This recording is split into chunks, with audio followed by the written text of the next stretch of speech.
Imagine being told that your blood carries a secret older than history itself. Not a metaphor, not a myth, but a real biological difference that science still cannot fully explain. While most human blood follows clear, predictable rules, a small fraction of people carry something that doesn't. No marker where one should exist, no easy explanation, and consequences that have shaped survival, pregnancy, and entire bloodlines for thousands of years. This rare blood appears again and again in ancient populations, in isolated tribes, and in people whose ancestors survived conditions that wiped out others. It has been linked to heightened sensitivity, unusual resilience, and stories of people who seemed different from the rest. People history remembered even when it forgot why. What if this wasn't an accident of biology? What if this blood is a living trace of early humans who adapted in ways the rest of us didn't? A genetic echo from the Ice Age, preserved in modern bodies, quietly defying the rules of human evolution. As medicine advanced, the danger faded, but the blood never changed. It stayed exactly the same, carrying its unanswered questions into the modern world.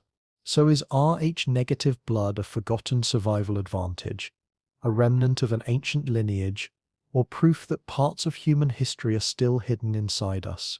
Stay with me, because to understand this blood, we have to travel far beyond hospitals and laboratories and back to the very origins of humanity. Long before scientists fully understood the mechanisms of the human body, there were hints that some people carried a blood that simply did not fit the established rules. In the early decades of the 20th century, as laboratories around the world began systematically testing blood types, a curious anomaly emerged. While most human blood could be neatly classified into familiar groups, a small fraction refused to conform. This blood carried a mysterious absence, a missing factor that made it resistant to the patterns doctors had come to expect. Those who carried it seemed ordinary at first glance, but under the microscope their blood told a different story. Physicians noted it during routine transfusions, where even compatible blood types would sometimes provoke unexpected reactions. It was as if this rare blood possessed its own hidden logic, an invisible code that defied standard medical understanding. The discovery of Rh-negative blood did not arrive with fanfare or dramatic revelation. Instead, it emerged gradually, layer by layer, as meticulous observers noticed that a protein present in almost every human was mysteriously absent in a small subset of individuals. This protein, later identified as the Raya factor, played a crucial role in how red blood cells interacted with one another. Its absence, initially seen as a mere oddity, quickly became a source of both fascination and concern. Doctors who encountered it in blood banks and maternity wards sensed that this anomaly was more than a trivial deviation. There was a subtle, almost eerie quality to Rh-negative blood, a sense that it carried a secret, a biological difference that hinted at a story older than modern medicine itself. Medical records from the early 1900s reveal the careful notes physicians took when transfusions failed or when pregnancies turned complicated. Each case added a new fragment to a puzzle no one could yet assemble. Unlike the familiar blood types which followed predictable hereditary patterns, Rh-negative did not always fit neatly into expectations. Children sometimes inherited it in ways that seemed irregular, and its bearers sometimes displayed reactions to stimuli that other humans did not. At first, the anomaly was seen as a clinical challenge, a risk to be managed in hospitals and clinics. Yet, beneath the surface, researchers sensed that there might be a deeper story, a legacy of survival and adaptation written into the very blood itself. What made Rh-negative blood particularly fascinating was its rarity. While the majority of humanity carried the RAID-positive factor, only a small fraction of individuals exhibited the negative type, scattered unevenly across continents and cultures. Early epidemiologists began charting its distribution, noting concentrations in certain populations that suggested a long and enigmatic history. Unlike common blood types, which could be traced to familiar genetic patterns, Rh-negative seemed almost like a relic, preserved across generations against the odds of natural selection. Its persistence hinted at hidden advantages or survival strategies, long forgotten by history but encoded in the chromosomes of its bearers. Even as laboratories developed more sophisticated techniques for analyzing blood, the sense of mystery only deepened. Blood tests could measure the absence of the red factor, but they could not explain why it existed, where it had originated, or why it had endured. For doctors and scientists, Rh-negative blood became a symbol of the unknown, a reminder that human biology still contained secrets older than any medical text. It was the kind of anomaly that sparked both caution and wonder, prompting whispers of questions that science was only beginning to frame. Could this rare blood hold a key to human history, a trace of ancient populations that had walked the earth long before written records? The first encounters with it suggested that the story was far more profound than anyone could yet imagine. By the time mid-century medicine had firmly identified the Rh factor, Rh-negative blood had already claimed a reputation as the blood that didn't fit. Its bearers were normal in appearance, yet fundamentally different at a microscopic level. Doctors, midwives, and blood bank technicians approached it with a mixture of respect and caution, aware that they were dealing with something that challenged the very categories of their science. And though they could record its properties and manage its clinical consequences, the deeper questions remained unanswered. This was not just a medical curiosity, it was a living fragment of an ancient legacy, preserved in the veins of a small yet enduring segment of humanity, quietly defying conventional explanation. As researchers delved deeper into the peculiarities of Rh-negative blood, they began to uncover a startling truth. This rare type lacked a protein so fundamental that its absence challenged long-held assumptions about human biology. While the majority of the population carried the Roche factor like a silent universal marker, those with negative blood revealed an invisible rift in the blueprint of life. Scientists realized that this was not a minor variation or harmless quirk. It was a profound divergence, one that raised questions both practical and existential. Why had this blood survived the eons? Why did it appear in pockets across the globe, often in isolated populations? Each discovery seemed to open more mysteries than it resolved, as though the blood itself was guarding secrets from the past. The absence of this protein immediately drew attention because of its consequences in reproduction. When a mother with Rh-negative blood carried a child whose father contributed Rho-positive blood, the two systems could clash in ways that were potentially fatal to the newborn. Obstetricians noted, often with quiet alarm, that these incompatibilities were not random accidents of nature. They were the echoes of a biological divide that had persisted for millennia.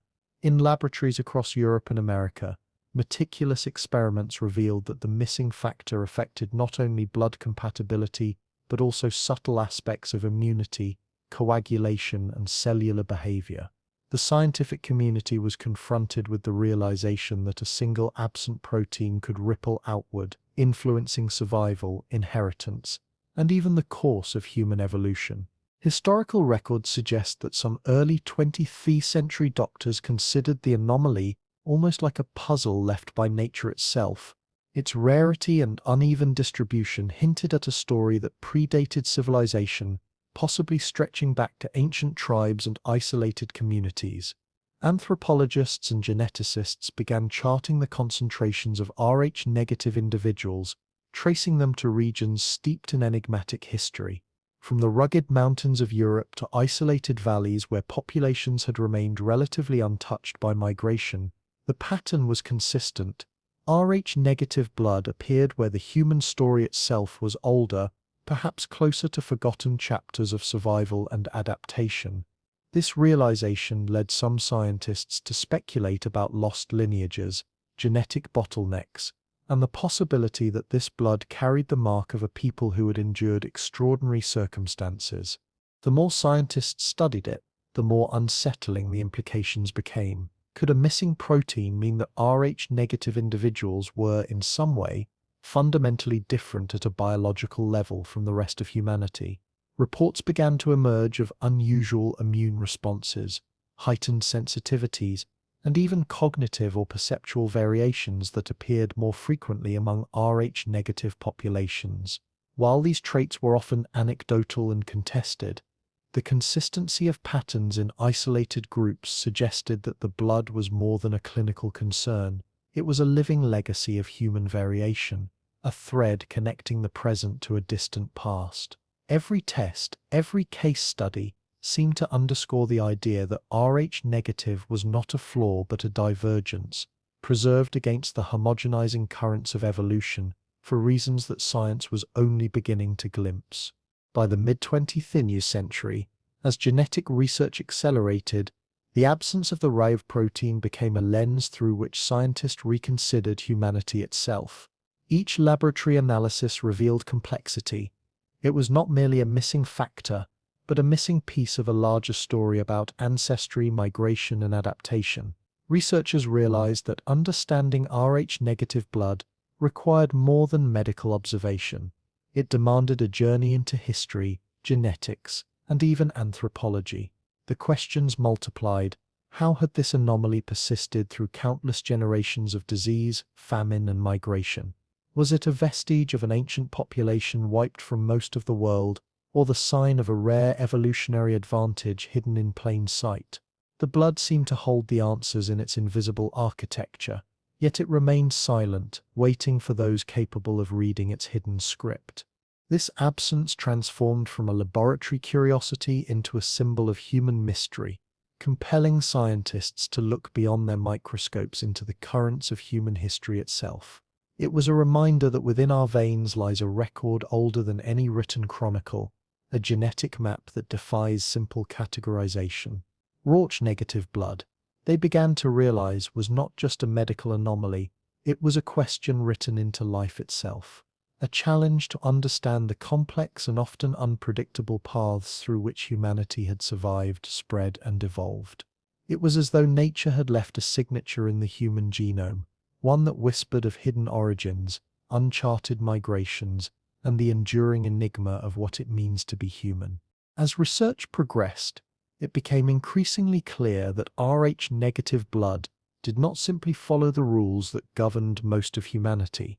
Genetics, the new frontier of biology in the mid-20th century, revealed a pattern both fascinating and confounding. Unlike ordinary blood types which followed predictable Mendelian inheritance, Rh-negative appeared to defy expectations.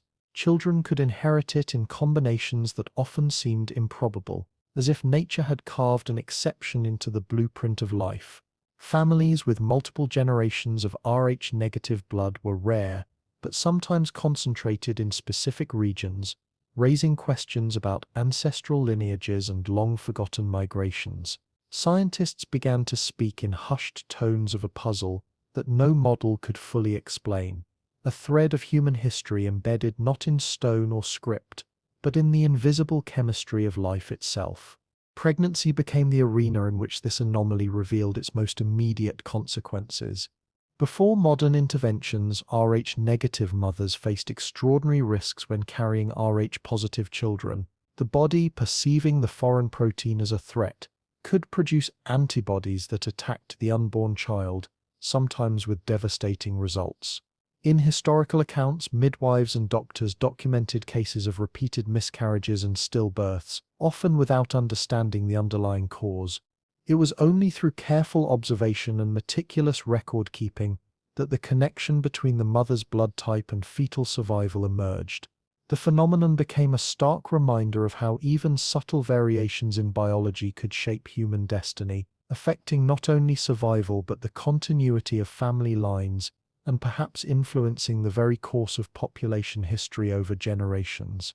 Yet even beyond these immediate dangers, Rh-negative blood continued to confound researchers in ways that hinted at deeper mysteries. Its inheritance patterns suggested that it belonged to an ancient genetic lineage, one that may have diverged from the mainstream of human evolution thousands of years ago. Isolated communities that displayed higher concentrations of Rh-negative blood became natural laboratories for study, revealing patterns of survival, disease resistance, and even longevity that were strikingly different from surrounding populations. These discoveries raised questions that transcended medicine, touching on anthropology, archaeology, and the earliest chapters of human migration. Every child born with Rh-negative blood seemed to carry a fragment of a story older than recorded history, a genetic echo of people whose lives were otherwise lost to time. The scientific intrigue was heightened by the blood's seemingly selective persistence. Evolution typically favors traits that enhance survival, yet Rh-negative carried inherent risks, particularly in reproduction. How then, had it endured? Some theorists suggested that the blood's rarity itself was protective, limiting exposure and allowing carriers to survive when others might succumb to disease or environmental pressures. Others speculated that its absence of the Rh protein might confer subtle physiological advantages, perhaps in immunity or oxygen transport, that have gone largely unnoticed. These hypotheses transformed Rh-negative blood from a medical curiosity into a subject of philosophical reflection. Could a trait so seemingly disadvantageous have been preserved for hidden benefits? A secret code written by nature in the genetic ledger of humanity. Laboratories and hospitals became arenas of quiet observation.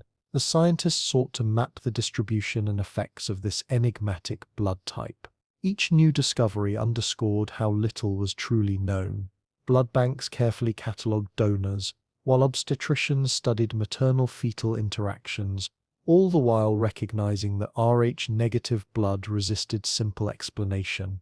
Its unpredictability, its rule-breaking nature, challenged assumptions about inheritance, forcing a reconsideration of the ways humans pass traits from generation to generation. In doing so, it hinted at forces that operate beyond immediate survival, suggesting that genetics, environment, and history are intertwined in ways far more intricate than previously imagined. By the latter half of the century, Rh-negative blood had achieved a dual reputation. It was at once a clinical concern and a symbol of human enigma, a reminder that the human body carries ancient legacies that resist full comprehension. The genetic puzzle it presented was more than an academic problem. It was a living link to humanity's distant past, a reminder that our biology is shaped not only by present conditions but by the triumphs, failures, and adaptations of countless generations before us.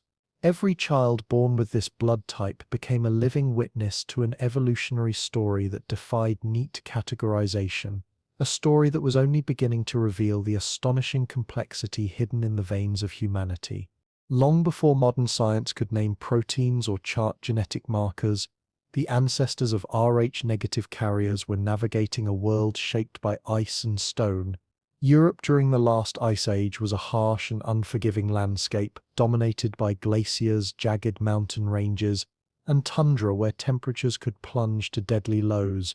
Survival demanded extraordinary adaptability, and small bands of hunter-gatherers relied on keen senses, cooperation, and resilience to endure.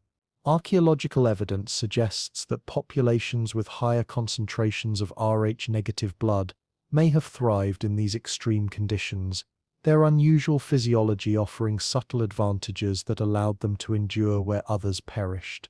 Every step across frozen plains, every night huddled in caves against blizzards, was a testament to a form of human endurance that would leave traces in the genes of their distant descendants. The environment of Ice Age Europe imposed pressures unlike anything most humans have experienced. Food sources were scarce, winters lasted for months, and the threat of predators was constant. Survival was often a matter of balancing risk and reward, hunting large game in open plains, foraging for roots and tubers beneath frost-hardened soil, or moving entire communities to follow migrating herds. In such circumstances, minor genetic differences could have outsized effects. It is plausible that the carriers of Rh-negative blood, with their distinct biochemical makeup, were better equipped to withstand certain diseases, manage blood oxygenation in cold climates, or recover from injuries. While the fossil record does not preserve blood, patterns of survival, population continuity, and genetic inheritance suggest that these rare traits contributed to the persistence of these communities in an environment that would have wiped out less adaptable groups. Archaeologists and geneticists examining remnants of Ice Age settlements have noted that the regions where Rh-negative blood remains more concentrated today often align with areas that were densely populated during this prehistoric era. Remote valleys, sheltered plateaus, and river corridors served as refuges from the relentless cold, offering relative safety and resources. These pockets of survival would have functioned as incubators of genetic traits, allowing rare characteristics like the Rh-negative factor to persist and proliferate. In a world dominated by environmental extremes, survival was not random, it was selective, shaped by factors subtle and profound. Rh-negative blood may have been one of these factors, a hidden advantage that history would only later reveal in laboratory tests and statistical maps. The challenges of the Ice Age were not limited to temperature and terrain. Pathogens, though less numerous than today, were brutal in isolated populations. Minor variations in immune function could determine whether a community thrived or vanished entirely. Roach-negative individuals may have carried differences in immunity or blood chemistry that helped buffer these populations against infection, giving them a reproductive edge. Similarly, the pressures of reproduction in a harsh climate would have favored adaptations that increased survival odds for both mothers and children, even if the mechanisms were subtle or complex. In this way, Rh-negative blood may have played a quiet but crucial role in the continuation of certain lineages, marking a genetic footprint of endurance that stretches across millennia. Cultural adaptations intertwined with biological ones. Ice Age survivors developed sophisticated hunting techniques, tools, and social structures, but their bodies were equally important instruments of survival. Heightened resilience, acute awareness of surroundings, and subtle physiological differences could have made the difference between life and death. As populations migrated, retreated, and expanded in response to shifting climates, the traits carried by Rh-negative individuals were preserved, their blood acting as a living repository of survival strategies honed over thousands of years. Each succeeding generation inherited not just culture, but a legacy encoded in the veins, a reminder of the fragility and strength that characterized life during one of humanity's most challenging epochs. By tracing the lineage of Rh-negative blood to these Ice Age communities, we glimpse a profound connection between environment and inheritance. The survival of these rare genetic traits is a testament to the resilience of small, adaptive populations in the face of overwhelming odds.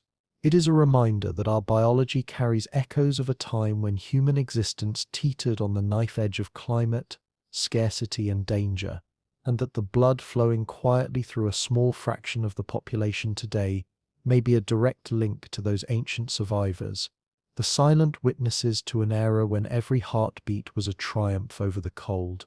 As centuries passed and the Ice Age receded, human communities began to stabilize across the European continent, forming cultures, languages, and traditions that would echo through history. Within this tapestry of early civilizations, certain populations stood out not for the monuments they built or the wars they waged, but for the unusual traits that persisted in their bloodlines. Among them, the Basques of the Pyrenees, the Celts scattered across the Atlantic fringe, and other isolated tribes in mountainous or remote regions displayed an unexpectedly high concentration of Rh-negative blood. Scholars and geneticists examining these populations noticed patterns that suggested more than coincidence. It was as if these communities carried a genetic memory, a whisper of ancient lineages that had survived the ice and followed unique paths of migration and isolation. The Basques, for instance, long known for their linguistic and cultural distinctiveness, offered a particularly striking example. While neighboring populations blended and changed with waves of migration, the Basques preserved a remarkable continuity in their genetic profile. Rh-negative blood appeared far more frequently among them than in surrounding regions, hinting at an inheritance that stretched back into prehistoric times. Anthropologists speculated that these traits were vestiges of populations that had weathered the Ice Age and avoided major admixture with later migrating groups. Their isolation, combined with challenging terrain and a fiercely preserved cultural identity, created a natural laboratory in which rare genetic characteristics could endure, unbroken across millennia. Similarly, the Celtic populations that spread across Western and Central Europe carried evidence of unusual blood traits. While history records the Celts for their artistry, rituals, and conquests, genetic studies reveal an underlying continuity that often aligns with Rh negative prevalence. These populations inhabited regions that were rugged, often difficult to access, and sometimes isolated from the cultural melting pots emerging around them. In such environments, rare blood types could survive and even thrive, insulated from the pressures of genetic dilution. It is here that science glimpses the possibility that Rh negative blood may trace back to some of the earliest post-Ice Age communities, a mark left by the survivors who adapted not only to climate but to geography, seclusion, and social cohesion. Beyond Europe, similar patterns appear among other isolated tribes, where centuries of limited gene flow preserved traits that were rare elsewhere. Mountain valleys, islands, and forested regions often acted as refuges, allowing unique lineages to continue largely undisturbed. Historical records, oral traditions, and archaeological evidence indicate that these communities maintained distinct identities for generations. In these contexts, Rh negative blood was more than a genetic anomaly. It was a signature of survival, a living record of endurance against environmental, social, and epidemiological pressures. Each person carrying this blood type represented a thread in a tapestry that stretched back to forgotten populations whose stories survive only in whispers of DNA. The consistency of these patterns raised tantalizing questions about shared origins. Could the Rh negative trait mark a lineage that predates recorded history, perhaps descending from the very communities that endured the Ice Age? The scattered yet concentrated pockets of its occurrence suggest a network of survival and migration, a biological footprint of ancient humans who navigated changing climates, shifting landscapes, and waves of competing populations. These bloodlines became living evidence of human resilience, offering modern science a way to trace paths across centuries and even millennia, where written records are absent. This convergence of genetics and history hints at something extraordinary. Rh negative blood is not randomly distributed, but deeply tied to the survival strategies of early humans. Isolation, adaptation, and environmental pressures shaped its endurance, while culture and geography preserved it. In tracing these patterns, researchers gain more than a map of a rare blood type. They uncover a story of human persistence, a glimpse into the lives of communities who left little material trace, yet whose very biology speaks volumes. Rh negative, in this light, is not merely a medical curiosity, but a living echo of our shared past, a hidden legacy carried through generations in the veins of those who survived where others did not. As the centuries unfolded, the people carrying Rh negative blood began to stand out in ways that went beyond genetics alone. Across isolated communities and scattered tribes, subtle differences were observed, differences that sometimes seemed almost intangible, yet persistent across generations. Observers in various cultures noted that some individuals possessed heightened sensitivity to their surroundings, an acute awareness that allowed them to detect danger, read moods, or sense changes in the environment long before others could.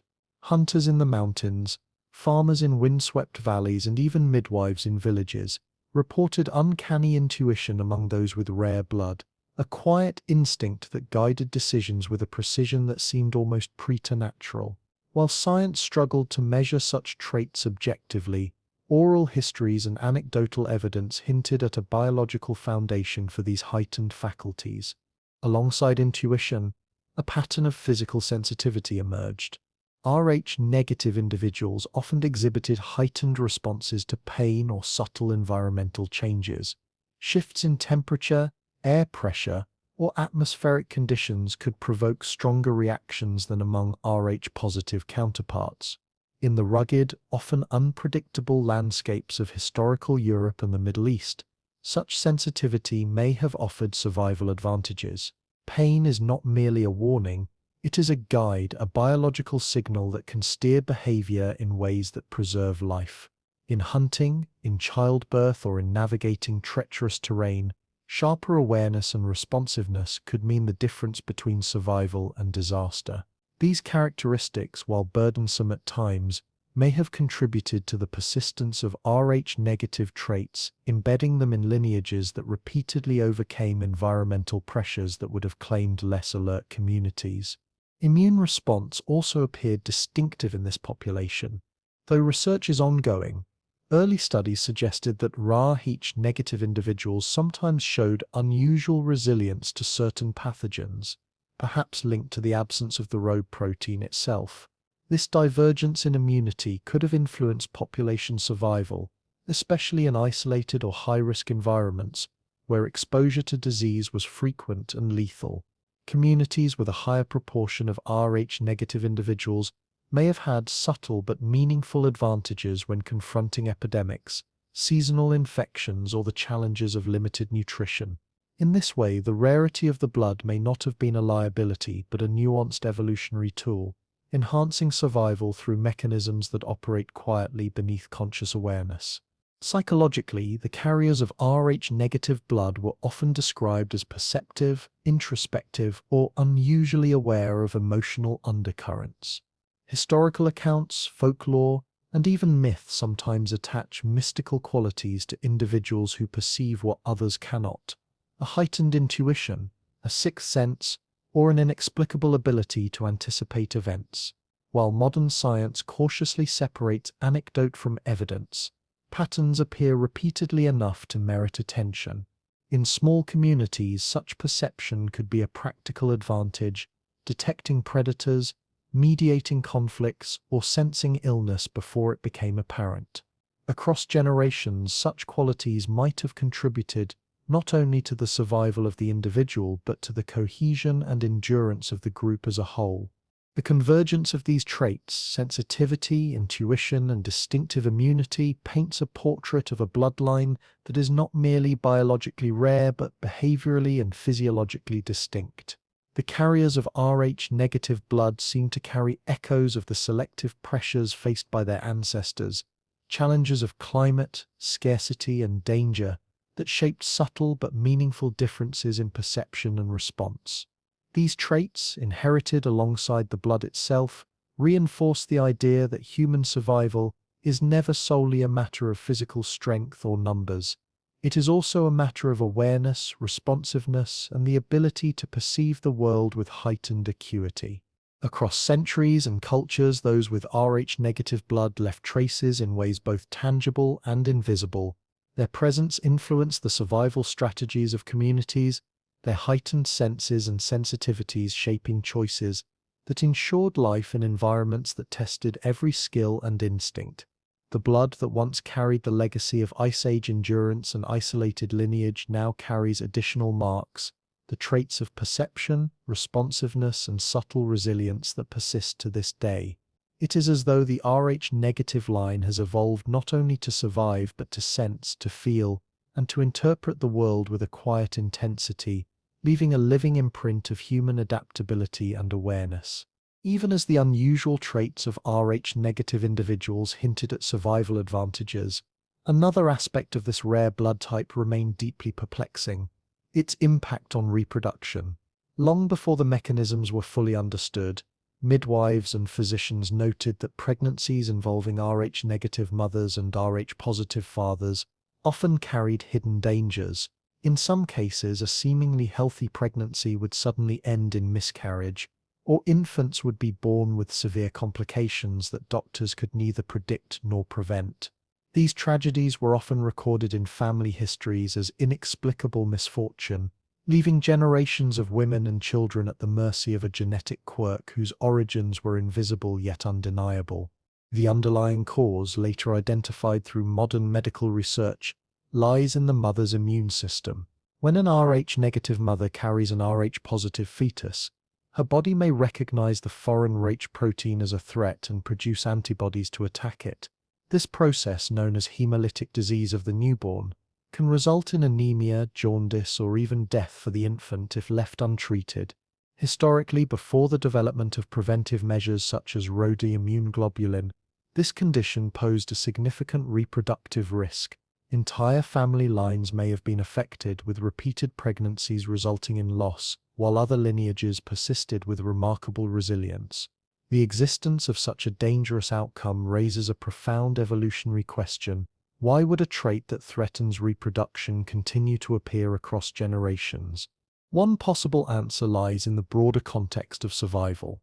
Evolution is not always a process of straightforward benefit. It often preserves traits that confer hidden or long-term advantages, even if they carry immediate costs. Rh-negative blood, rare and distinctive, may have offered advantages that offset the risks associated with childbirth. Its potential benefits, heightened awareness, immune resilience, adaptation to environmental extremes, may have increased survival for those who carried it, allowing the trait to persist despite reproductive challenges. In harsh prehistoric environments, the ability to navigate danger, respond to illness, or endure scarcity could have outweighed the reproductive risks, particularly in communities where social structures and support networks mitigated the dangers of pregnancy. Historical populations also suggest that Rh-negative lineages often survived in isolation. Small, tightly knit communities could have maintained reproductive continuity despite occasional pregnancy losses, ensuring that the genetic trait endured over centuries. In addition, the statistical rarity of Rh-negative blood may have made these interactions infrequent, reducing the overall impact on population survival. Rather than being selected out, the blood type continued to propagate in limited numbers, a delicate balance between risk and advantage that played out over millennia. In this light, the reproductive challenges associated with Rh-negative blood become part of a larger story of adaptation and persistence, one in which the survival of the lineage relied on more than just successful childbirth. It depended on the cumulative strength, resilience, and adaptability of the entire group. The paradox of Rh-negative blood illuminates a fascinating aspect of human evolution. Traits that appear risky or disadvantageous in one context can endure if they provide compensatory benefits elsewhere. The very rarity that made the blood potentially dangerous in pregnancy may also have contributed to its survival. It is possible that this blood type acted as a hidden marker of a lineage equipped to navigate extremes, whether environmental, social, or biological. The costs of occasional reproductive conflict were balanced by subtle advantages in survival and adaptability, producing a legacy that outlived countless generations, societies, and migrations. In studying these patterns, we are reminded that evolution is rarely simple. The presence of Rh-negative blood, with its paradoxical combination of vulnerability and resilience, underscores the complexity of human inheritance. It is a living record of survival under pressure, of lineages that persisted despite obstacles that would have ended others. Every Rh-negative birth carries within it a history of risk, adaptation, and endurance, a testament to the delicate interplay between biology and circumstance that has shaped humanity across the ages. It is a bloodline that refuses to be easily categorized, preserved against odds, and offering clues to a past that continues to influence the present. Across centuries and continents, as human societies evolved, people often sought to explain the extraordinary qualities they observed in one another through stories, myths, and legends. In cultures where Rh-negative blood was more prevalent, those who carried it sometimes displayed traits that set them apart: heightened perception, resilience, or unusual physical sensitivities. These differences did not go unnoticed, and in many cases they became the seeds of stories that elevated certain individuals or lineages to a status beyond the ordinary. Ancient societies, lacking the scientific framework to understand genetics or immunology, interpreted these signs as evidence of divine favor, sacred ancestry, or even supernatural origin. The unusual traits carried in the veins of these rare individuals were woven into narratives that framed them as chosen, gifted, or set apart from the common human experience. From the mountains of Europe to the river valleys of Asia, myths tell of people with exceptional vision, preternatural awareness, or uncanny intuition, figures capable of sensing danger, predicting events, or healing the sick. While such abilities may have been embellished over generations, they likely reflected real, observable differences in certain individuals whose blood chemistry made them unusually sensitive to stimuli.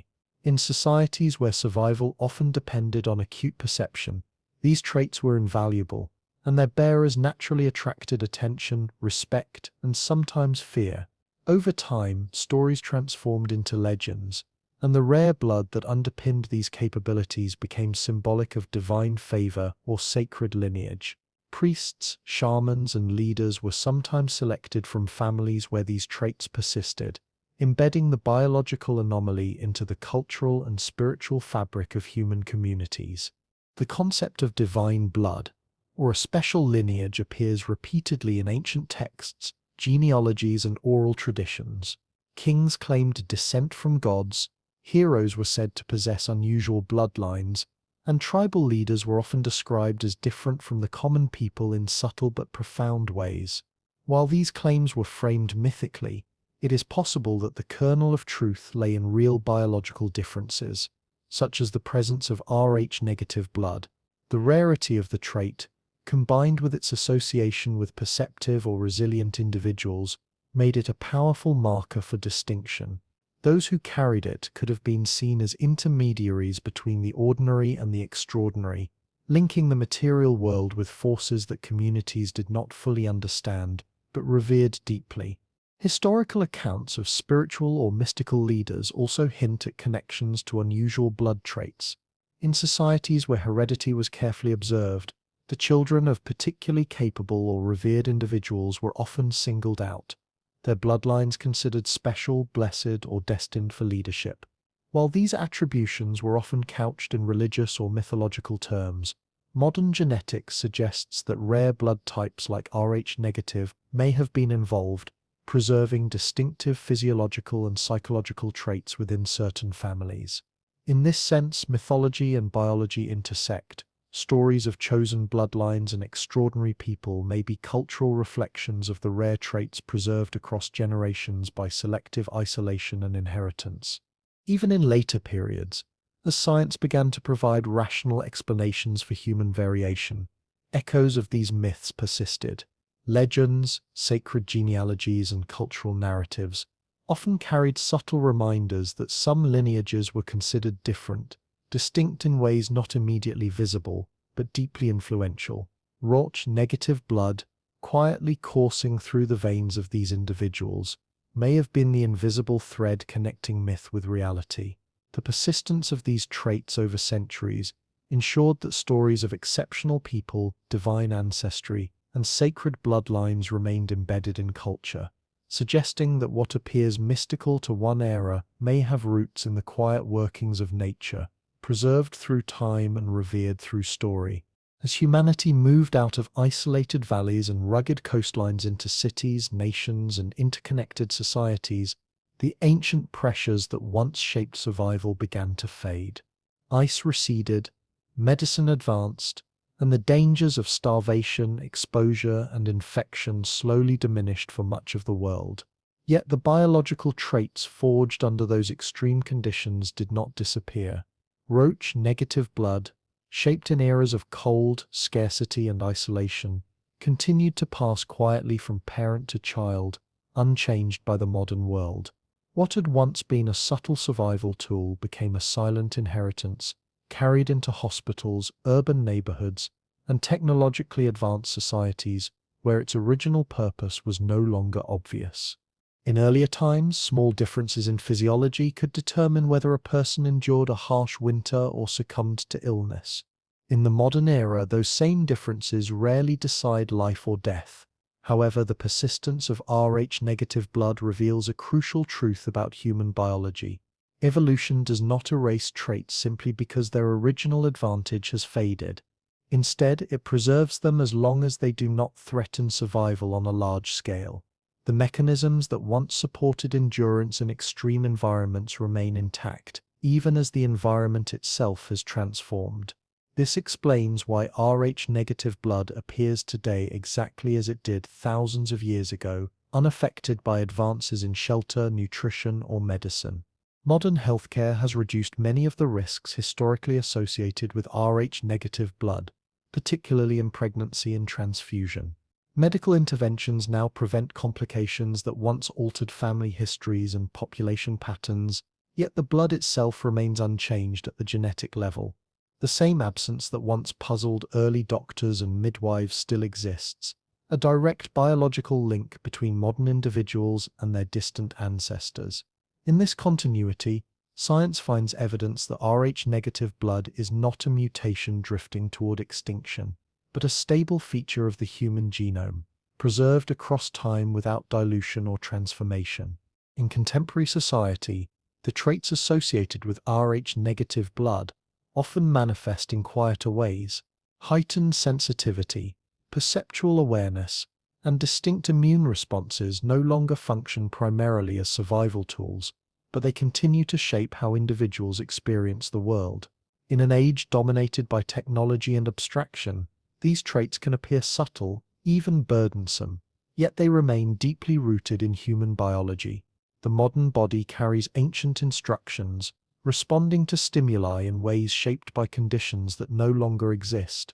This disconnect between biological inheritance and environmental reality highlights how deeply the past is embedded within us, influencing lives long after its original context has vanished. The endurance of Rh-negative blood into the modern era also reflects the broader story of humanity itself. Humans are not blank slates shaped only by current conditions. They are living archives of evolutionary history. Every rare trait that persists is a testament to survival under pressure, to adaptations forged when existence was fragile and uncertain. Rh-negative blood, carried by a small but persistent portion of the population, is one such archive. It survives not because the modern world requires it, but because the human body remembers its past. In this way, Rh-negative blood bridges two vastly different eras. It connects a world of ice, isolation, and survival to one of cities, medicine, and global movement. Though its original advantages may no longer be essential, the blood remains unchanged, quietly affirming that evolution works slowly and selectively. The bodies of modern humans still carry ancient solutions to ancient problems, even when those problems no longer exist. Rh-negative blood endures as a living reminder that the present is built upon the past, and that within modern veins flows a legacy shaped by thousands of years of human endurance. When all the fragments are placed side by side, biology, survival, isolation, myth, and modern science, Rh-negative blood stands as something far more complex than a medical classification. It is a biological trace that has endured untouched while civilizations rose and fell, technologies transformed daily life, and the human environment changed beyond recognition. Unlike tools, languages, or beliefs, blood does not adapt to culture or progress. It carries memory without words. The persistence of Rh-negative blood invites a deeper question, one that science can approach but not yet fully answer. Does this rare trait represent an ancient advantage carefully preserved by evolution, or is it simply a genetic echo of early humans whose story has largely vanished? From one perspective, Rh-negative blood appears almost accidental, a rare variation that survived not because it was superior, but because it was never fully eliminated. Yet this explanation feels incomplete when viewed against its consistency across time and geography. Traits that offer no benefit tend to fade, especially when they introduce biological risk. The fact that Rh-negative blood persists stable and unchanged suggests that it once mattered in ways that are no longer visible. Evolution does not maintain mysteries without reason. It preserves what works, even if later generations forget why it worked in the first place. Another possibility is that Rh-negative blood represents a genetic footprint of early human populations who lived differently, adapted differently, and survived differently from the majority. These were people shaped by ice, isolation, and uncertainty, whose biological differences allowed them to endure conditions that demanded extreme awareness and resilience. As populations expanded and merged, most of these traits dissolved into the larger genetic pool. Yet Rh-negative blood endured, protected by isolation, geography, and inheritance. In this sense, it may not be a superpower in the modern meaning of the word, but rather a remnant of specialized survival, a tool designed for a world that no longer exists. Still, the question lingers because Rh-negative blood continues to resist complete explanation. Modern science can describe its mechanics, manage its risks, and map its distribution, but it cannot fully explain its origin or purpose. Why this absence, and not another? Why this lineage, and not countless others lost to time? The unanswered aspects of Rh-negative blood serve as a reminder that human history is not fully written in books or ruins. Some of it remains encoded within us, silent and invisible, carried forward without commentary or explanation. Perhaps the most compelling interpretation lies between extremes. Rh-negative blood may not be a mystical gift, nor a meaningless accident. It may instead be a biological memory, a preserved signal from an earlier chapter of human existence. Like cave paintings or ancient tools, it tells us that the people who came before us faced realities we can barely imagine. Their solutions were not always cultural or technological. Sometimes they were biological, etched into the body itself. Rh-negative blood may be one of those solutions, still present because evolution never found a reason to erase it. In the end, the story of Rh-negative blood reflects a larger truth about humanity. We are not fully modern beings. We carry ancient histories beneath our skin, shaped by environments, dangers, and adaptations long gone. Some of those histories are well understood, others remain fragmented, and a few resist explanation entirely. Rh-negative blood belongs to that final category, a quiet reminder that not all of our past has been uncovered, and not all of our origins are known. Whether it was once an advantage, a marker of a forgotten lineage, or something in between, Rh-negative blood continues to flow through modern veins unchanged, asking the same question it has carried for thousands of years, not what it is, but what it remembers. The night loosens its grip slowly, not with a sudden break of light, but with a pale thinning of darkness. Bodies stir on hard ground, joints stiff from cold and age, breaths visible in the fading chill. There is no signal to rise, no agreed moment, only a shared restlessness that spreads through the group. Sleep ends not because it is finished, but because remaining still no longer makes sense. Muscles demand movement, and the quiet discomfort inside the body grows impossible to ignore. The camp carries the smell of ash and damp earth. A few embers survive from the fire kept alive through the night, guarded carefully as if it were another living member of the group. Someone feeds it dry grass, coaxing it back to life, not for warmth alone, but for what it promises later. Others sit up slowly, rubbing their arms, their attention already drifting beyond the shelter of familiar faces toward the open land. Thoughts form without words, shaped by memory rather than language. The body remembers how long it has been since anything was eaten, remembers the cost of waiting too long. Children wake first, restless and unburdened by caution, but quickly quieted by older hands. Energy must be saved. Movements are measured, not rushed, because strength is never guaranteed. The smallest noises carry meaning, the rustle of leaves, distant calls, the sudden silence of insects. These are not background sounds but messages. Each morning begins with listening, because the world often reveals its opportunities before it reveals its dangers. Faces turn toward the horizon, reading the sky as carefully as tracks in soil, clouds, wind, and temperature-shaped decisions long before anyone takes a step. A dry morning suggests one kind of search, a damp one another. No discussion is needed. Shared experience does the talking. Knowledge lives in the body, passed through years of watching and copying, not through instruction. Those who survived long enough to show signs of age did so by trusting these unspoken signals. The group does not move as one immediately. Some remain near the shelter, conserving energy, while others prepare to leave. Tools are checked with fingers rather than eyes, edges tested, bindings tightened. A broken point today could mean nothing found before nightfall. Every object has already proven its worth many times. Nothing is decorative, nothing unnecessary. Even the act of standing carries intention. As light strengthens, the land begins to reveal itself. Paths used before are reconsidered, not followed blindly. What worked yesterday may fail today.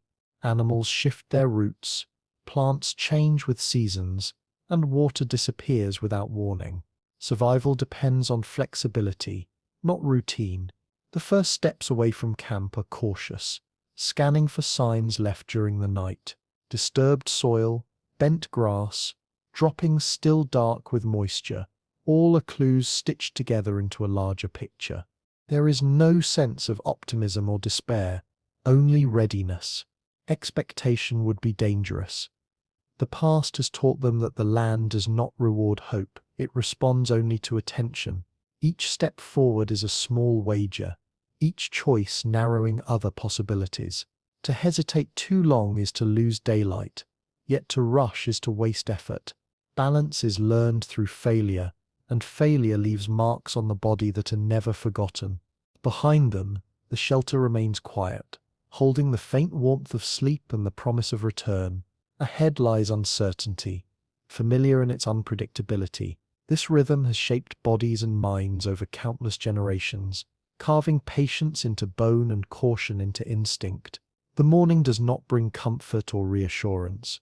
It brings necessity. And necessity, repeated day after day, has taught early humans to rise not with confidence but with resolve. Once distance separates them from the safety of the sleeping place, their pace slows rather than quickens. Walking is no longer simply movement. It becomes a careful exchange with the ground beneath their feet. Eyes stay low, then lift, then return again, tracing patterns that would appear meaningless to an untrained observer. The earth carries stories written softly, and only those who have learned its language can read them before they fade.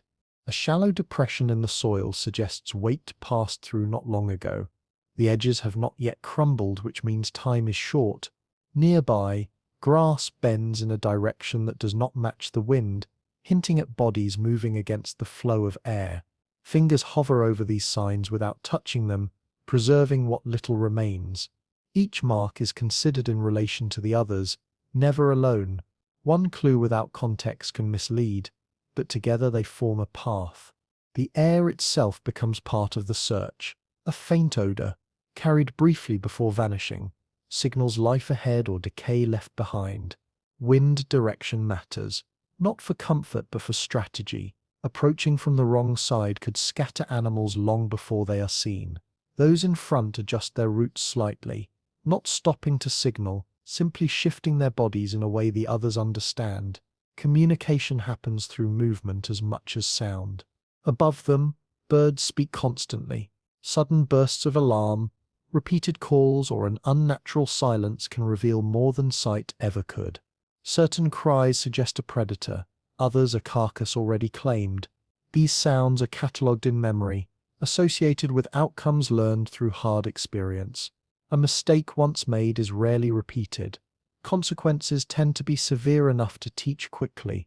Branches snapped at a particular height tell of passing bodies, not storms.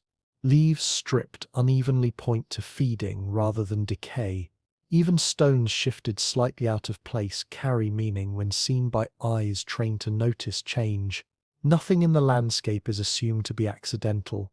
Every detail is weighed, accepted, or dismissed based on familiarity with how the land behaves when untouched.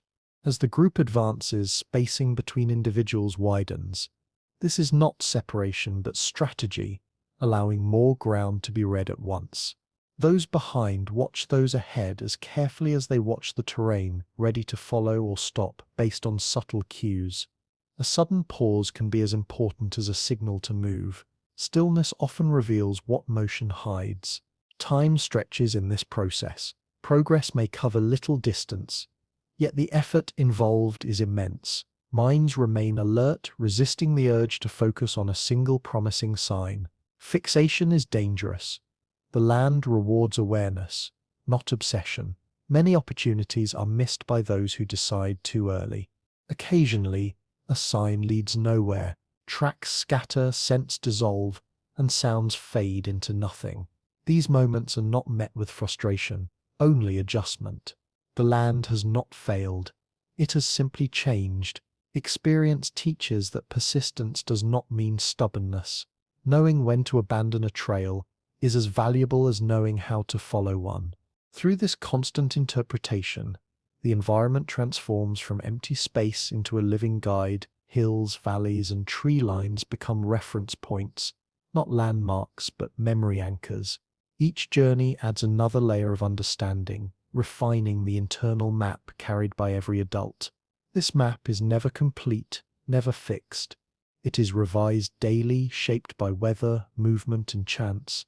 By reading what others overlook, early humans turn uncertainty into possibility. Food is never guaranteed, but it is rarely sought blindly. The land speaks quietly, and survival belongs to those who have learned not only how to look, but how to listen. As the signs accumulate and the land offers fragments of possibility, attention turns inward, toward weighing effort against return. No single path satisfies every need, and the group understands this without debate. Experience has carved this knowledge deep. Some pursuits promise abundance, but demand strength, coordination, and luck, while others offer reliability at the cost of time and limited nourishment. Choosing between them is less about preference and more about reading the day itself. Those with the strongest bodies and quickest reflexes shift their focus toward movement ahead. Their posture changes subtly, shoulders set, steps lighter, as if already preparing for sudden bursts of speed. They do not speak of danger. Danger is assumed. Large animals leave more than food behind. They leave broken bones, infections, and absences that weaken everyone. Yet the memory of past successes lingers, not as stories told aloud, but as images held privately. Heavy loads carried back, long evenings of eating, strength restored for days afterward. Others turn their attention to the ground closer at hand. They watch where the soil darkens near water, where certain plants return season after season, where insects gather in predictable patterns. These sources rarely satisfy hunger completely, but they rarely betray. Hands trained to recognize subtle differences separate nourishment from poison, life from illness. Knowledge here is precise and unforgiving. A single error can undo months of caution. The decision is rarely unanimous, and it does not need to be. Roles have formed over time, shaped by age, injury, and skill. Some bodies are no longer suited for sudden violence but carry decades of memory. Others are strong but inexperienced, learning restraint alongside aggression. Children remain with those who move slowly, absorbing lessons not through explanation but through repetition. Energy reserves influence everything. A group already weakened by days of poor returns may be forced to take risks it would otherwise avoid. Strength borrowed from yesterday's success can buy patience today. This calculation happens quietly, instinctively, guided by the body's condition as much as by external signs. There is no shame in caution, no glory in recklessness. Survival does not reward pride. Weather also tips the balance. Rain can hide scent and tracks, favoring one approach, while heat can drain strength faster than it can be replaced. The land does not present the same opportunities every day, and flexibility is essential. Those who fail to adjust are remembered not for their bravery but for their absence. Once choices are made, separation occurs without ceremony. There is trust in this division, built through countless returns and reunions. Each path supports the other. Those who seek moving targets depend on the steady returns of gathered food to sustain them between successes. Those who gather rely on occasional large rewards to restore strength and morale. Neither path stands alone for long. Time unfolds differently for each group. One waits, watches, and moves with patience measured in hours. The other may experience long stretches of repetition, bending, digging, sorting, and carrying. Both forms of labor demand focus. Both carry risk, though of different kinds. Fatigue dulls judgment everywhere. As the sun climbs higher Outcomes begin to take shape, though nothing is certain until the day ends. Decisions made in the cool of morning echo through the hours that follow. Some will return with heavy loads, others with knowledge gained and energy spent. What matters is not which path was chosen, but that the choice was made with care, grounded in awareness rather than impulse. In this balance between danger and reliability, early humans learn not just how to eat, but how to endure. Those who remain behind or move more slowly do not see themselves as waiting. Their work begins the moment paths diverge, guided by an attention tuned to smaller details. The ground close to water is examined, where soft soil gives way easily, revealing what lies beneath. Hands dig carefully, feeling for familiar shapes, knowing how deep to search and when to stop. Roots are loosened without tearing, ensuring the plant may return again. This restraint is learned, not out of kindness to the land, but because exhaustion tomorrow is just as dangerous as hunger today. Children move alongside adults, not as burdens but as observers in training. They are shown, not told, what to touch and what to leave alone. A glance, a gentle redirection of the hand, a pause at the edge of danger, lessons delivered without words. Their curiosity is allowed but guided, because mistakes here do not always offer second chances. Over time, recognition replaces guesswork.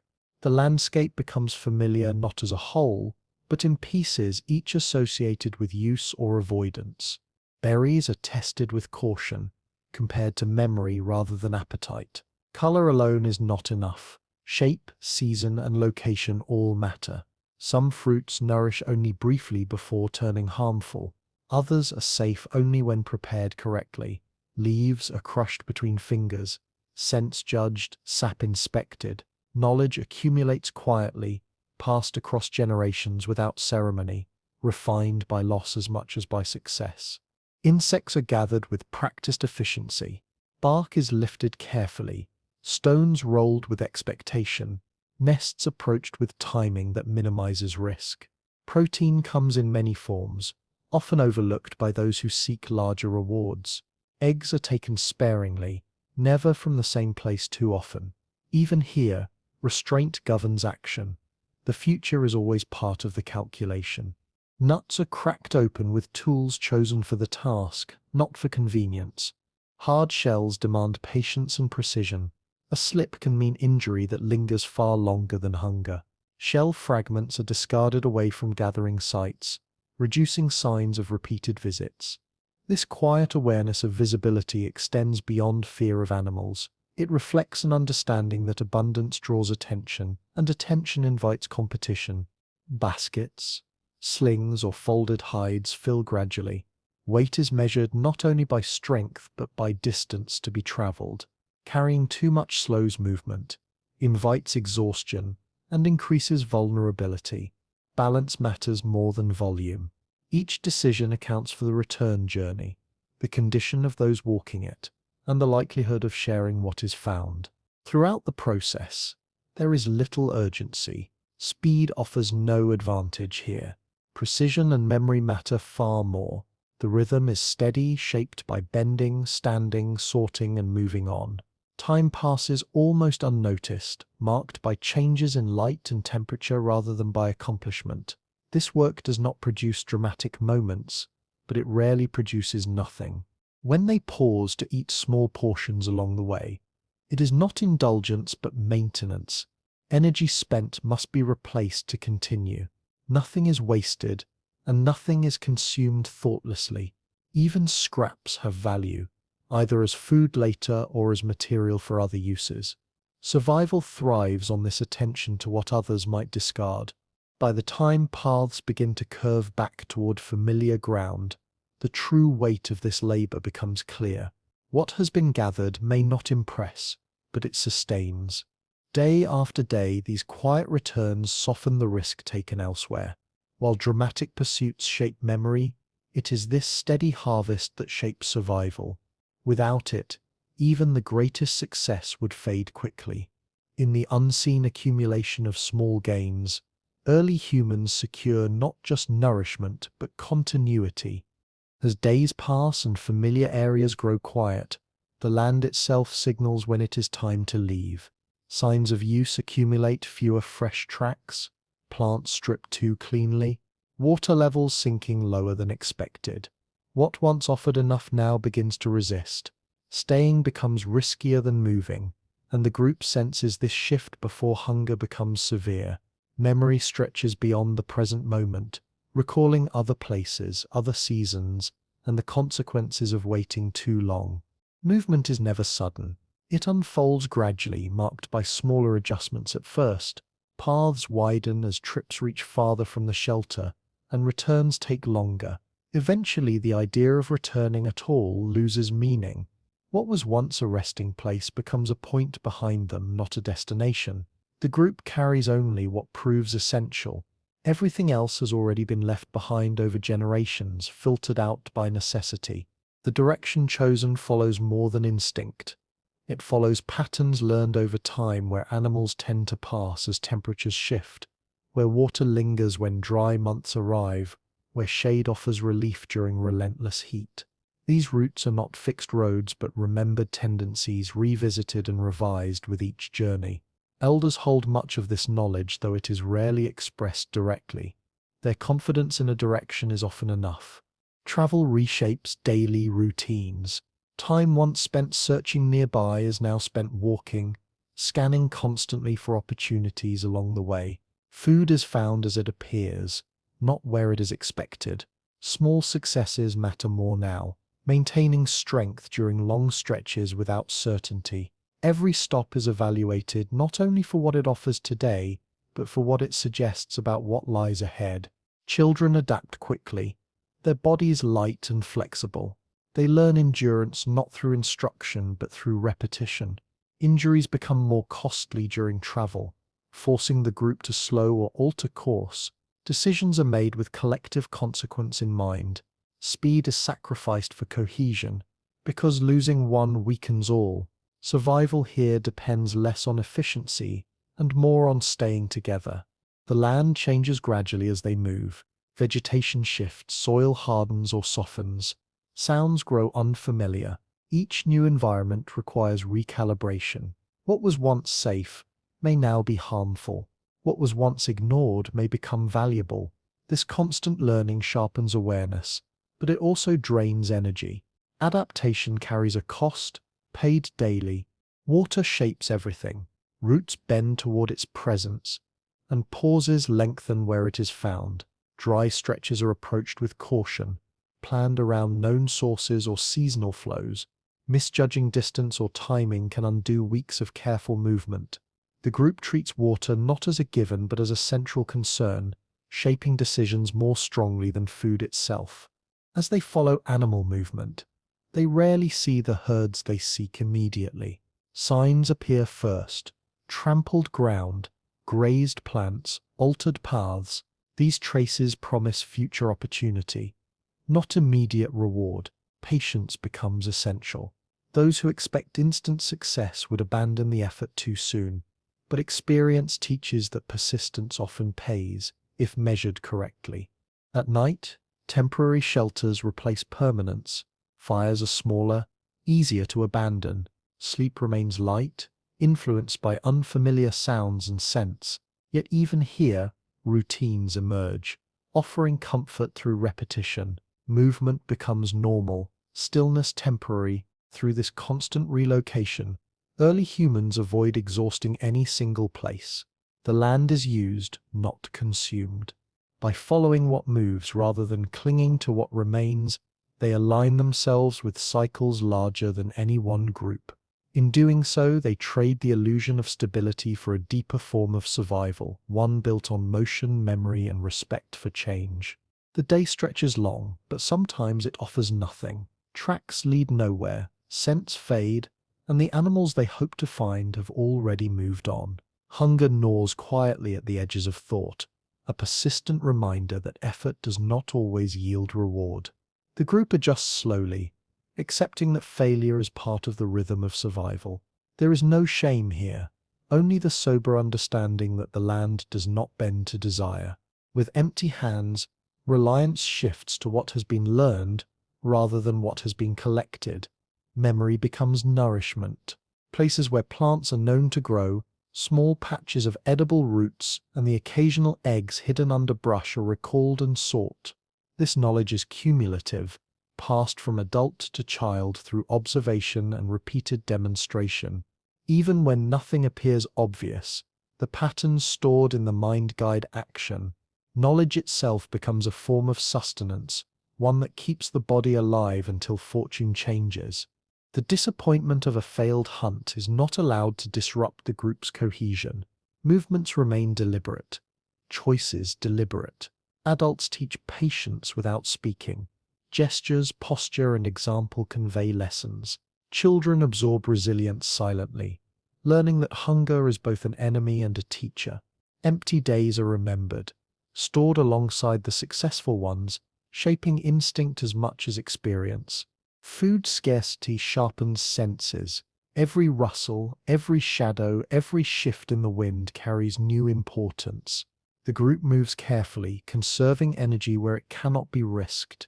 Even the smallest signs, footprints in mud, droppings along a path, bent grasses become guides. Hunger heightens perception, turning the world into a map of possibilities, however slim. Sharing and cooperation become critical. Those who find even minor success offer it to the group. A few roots or insects can sustain more than one body when divided wisely. These small acts reinforce trust, ensuring that no failure isolates anyone completely. The social bond is as essential to survival as the food itself. By nightfall, bellies may still be empty, but the group has moved, observed, and learned. The day's failure becomes part of preparation for tomorrow. Even in hunger, survival persists through memory, cooperation, and careful attention to the land. The empty day is not wasted. It is training, shaping skills, judgment, and endurance that will determine which individuals and which groups continue on into the next sunrise. When the first morsels of food are discovered, the significance extends far beyond nourishment. A piece of meat, a handful of berries, or even a few eggs carries weight not only for the body but for the social fabric that binds the group. Hands pass items carefully, not randomly, and eyes watch closely to ensure everyone receives a portion. No one eats alone. The act of sharing transforms survival into a collective effort. In this world, isolation is deadly. Cooperation is learned early. Children observe who shares and who hoards, and which behaviors earn protection, guidance, or trust. Those who withhold are remembered, not for their cleverness but for the cost of selfishness. Even minor transgressions can disrupt balance, leaving the group weaker. Food becomes a measure of reliability, a way to test bonds and reinforce roles. Each shared portion carries an unspoken promise. Help today, and the favor may return tomorrow. The process is deliberate. Distribution follows subtle rules shaped by age, strength, and need. Elders may receive first, not for authority alone, but for the wisdom their survival represents. The weakest are not ignored, because a single lost life can endanger the rest. Everyone is accounted for, and generosity becomes survival strategy. Even small gains are amplified through sharing, sustaining more bodies than any one individual could nourish alone. There is a rhythm to this exchange. Hands move, portions are divided, and gratitude is expressed through quiet gestures rather than words. Eating is not hurried. The group watches, listens, and adapts. Food strengthens more than the body. It strengthens trust, reinforces memory of past cooperation, and encourages vigilance for future opportunity.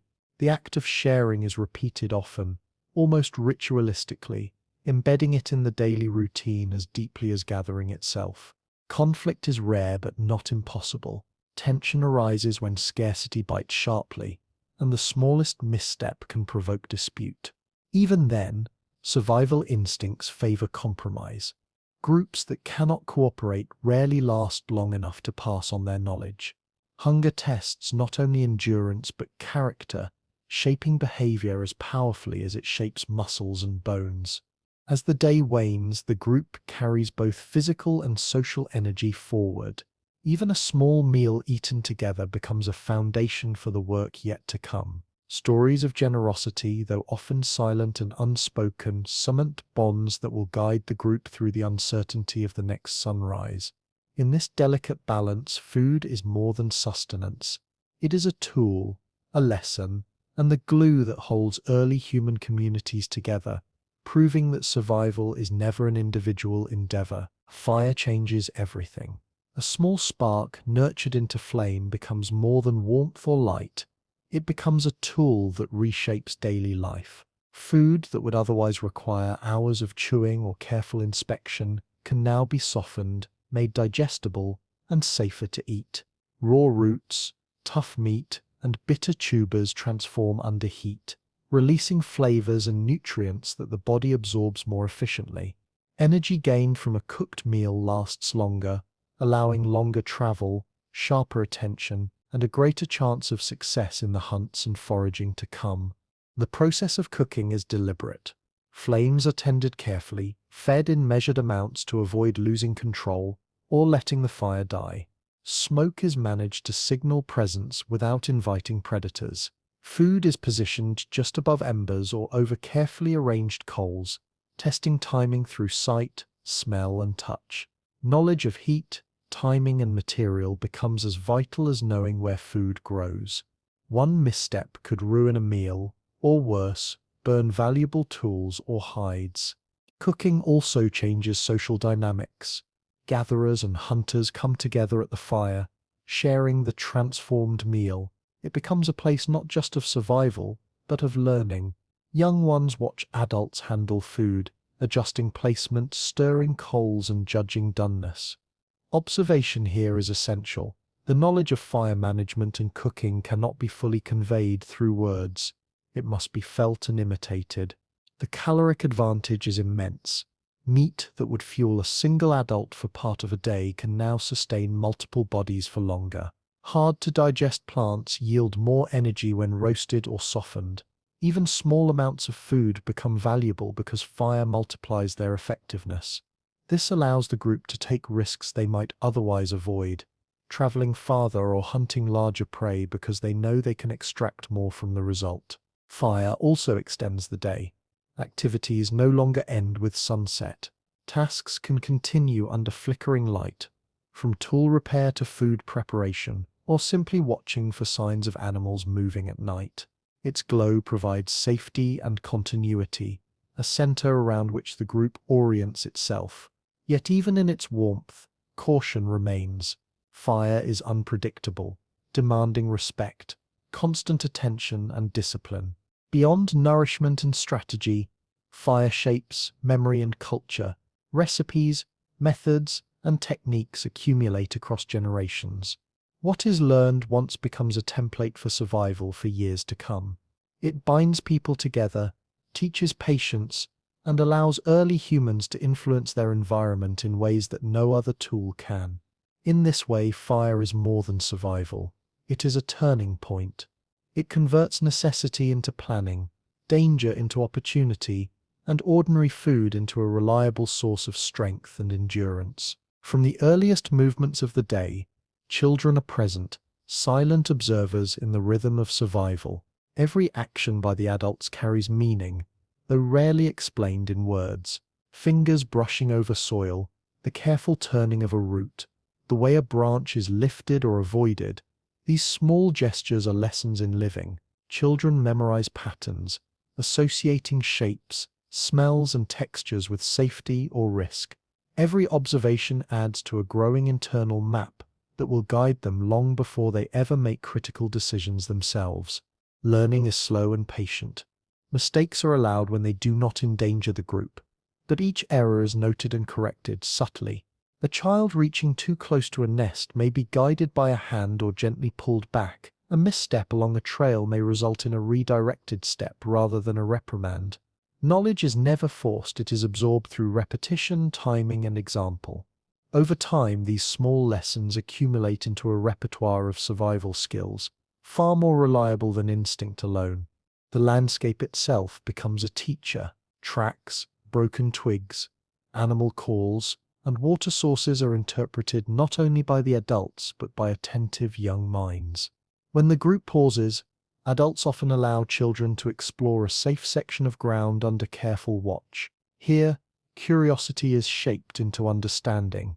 What might appear trivial, an unusual leaf, a disturbed patch of dirt, or a faint odor on the wind, becomes a clue for recognizing food, danger, or opportunity in the future. Food is central to these lessons. Children see not only how it is found, but how it is handled, prepared, and shared. They learn which plants are edible, which insects can be safely collected, and which signs indicate animals nearby. Observation teaches caution, calculation, and timing. Each meal is a demonstration of skills that cannot be fully explained, only enacted. Over time, these repeated rituals embed survival knowledge deeper than words could. Safety is intertwined with learning. Children are taught to move quietly, to respect distance from dangerous animals, and to recognize patterns of threat. Even failure becomes a lesson. A missed opportunity or a small mistake provides insight into consequences without immediate peril. By watching adults respond, how they adjust strategies, cooperate, and preserve energy, children understand the balance between risk and reward. By nightfall, the knowledge absorbed throughout the day begins to form a quiet confidence. Though bodies may be small and strength limited, the young carry a growing sense of awareness. Memory, observation, and imitation become their tools. In this way, survival is passed forward, not through possessions, not through food alone, but through experience. Knowledge itself becomes the most reliable nourishment, a source of power that sustains the group across generations, ensuring that the challenges of tomorrow may be met with skill, patience, and instinct honed through countless days of careful watching. As the sun sinks behind distant hills, shadows stretch across the land, softening the edges of the day's labor. Some return with bellies full, carrying evidence of success in roots, berries, or the meat of a hunted animal. Others come back lighter, their bodies weary from effort and hunger gnawing at their resolve. There is no shame in an empty stomach. Failure and scarcity are as natural as the rising sun, but there is no relief in it either. Each individual's condition is a reminder that survival is never certain, only persistent. Even as firelight flickers and warmth returns to the sleeping area, planning for the next day begins quietly. Adults discuss routes with gestures and glances rather than words, indicating which paths will be retraced, which signs of animals must be checked, and which locations are now exhausted. Maps exist only in memory, layered with experience, and every night adds another layer. The young observe these subtle communications, committing the lessons of movement, timing, and opportunity to memory without formal instruction. Rest is measured, not indulgent. Sleep is lighter than it appears, punctuated by the sounds of nearby creatures, the wind shifting through trees, and the occasional distant call of predators. Dreams are influenced by memory, paths traced, animals chased or missed, food gathered or lost. Even in unconscious thought, strategy and awareness continue, keeping minds tuned to the rhythm of survival. Energy is restored only partially, and vigilance remains necessary. Sharing continues through the evening. Those who have gained more than they need offer portions to others, reinforcing trust and cohesion. The act is simple yet critical. Full bodies support the weak, and cooperation ensures that the group can rise again tomorrow ready to pursue both risk and reward. Meals are rarely lavish, but they carry significance beyond taste or fullness. Each bite strengthens bonds, embeds knowledge, and prepares the mind for another day of decision and movement. Hope threads through the camp quietly, tempered by realism. Hunger sharpens attention, but success teaches patience and persistence. Each day, regardless of outcome, reinforces lessons learned and survival strategies honed over countless mornings. The group has learned that neither despair nor overconfidence will secure their needs. Only careful observation, cooperation, and the willingness to act tomorrow can do that. As night deepens, the land settles, and the group finds temporary safety. Fires burn low, tools are laid aside, and bodies curl close for warmth. Yet the search never truly ends. Even in rest, the questions linger. Where will food come from tomorrow? Which paths will lead to nourishment? Which choices will need to be made again? Survival is a cycle with no final answer, each day blending into the next. In this endless pursuit, early humans exist in a balance of hunger, hope, and knowledge, carrying both the memory of today and the uncertainty of tomorrow into the night.